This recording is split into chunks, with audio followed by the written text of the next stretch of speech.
Mes chers compatriotes africaines et africains, d'ici et de la diaspora, le 25 mai 1963 marque la création à Addis Abeba de l'Organisation de l'Unité africaine, symbole de la journée de l'Afrique que nous célébrons avec fierté aujourd'hui. J'adresse à chacune et à chacun de vous mes chaleureuses félicitations.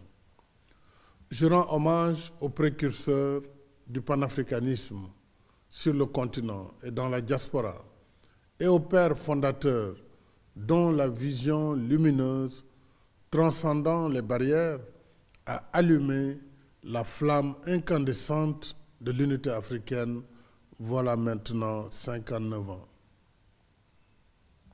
De l'OUA à l'Union africaine, portée sur les fonds baptismaux le 9 juillet 2002 à Durban, le legs des anciens a été forgé et consolidé. Nous avons décolonisé notre continent, démantelé l'odieux système d'apartheid et réglé, par la voie pacifique, nombre de différends frontaliers hérités de la colonisation. Portés par la foi des pionniers, nous poursuivons nos efforts d'intégration à l'échelle continentale et au sein de nos communautés économiques régionales. À travers l'agenda 2063 et les initiatives du nouveau partenariat pour le développement de l'Afrique, le NEPAD, enfin par la mise en place progressive de la zone de libre-échange continentale africaine. Nos avancées sont significatives. Il en est de même de nos défis.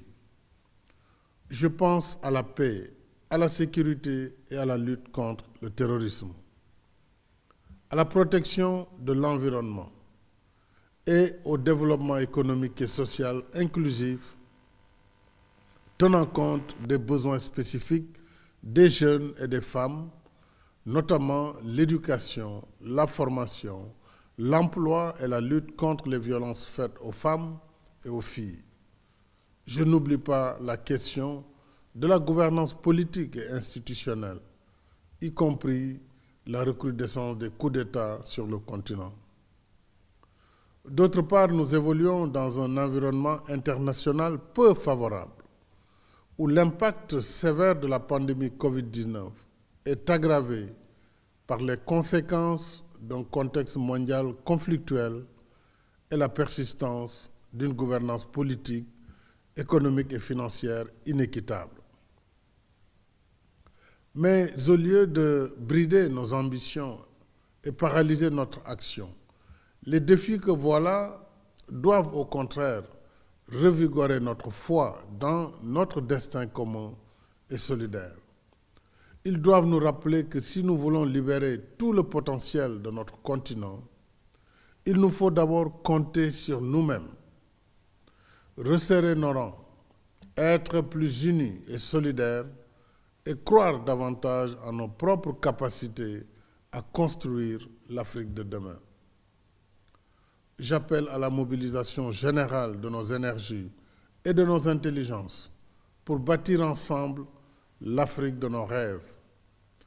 L'Afrique des routes, des autoroutes, des chemins de fer, des ports, des aéroports, des centrales électriques, des fermes agricoles, des produits pharmaceutiques et médicaux, des parcs industriels et numériques, mais aussi de la création artistique et culturelle et du génie sportif. J'invite particulièrement notre jeunesse à porter et amplifier le message. Ainsi, ferons-nous de notre souveraineté, plus que la proclamation d'une promesse, une réalité conforme à la vision des anciens. Ensemble, continuons le travail. Ensemble, comme nous y invite notre hymne, faisons de l'Afrique l'arbre de vie pour rester ses dignes fils et filles, chers du soleil et chers du ciel. Vive l'Afrique, vive l'unité africaine.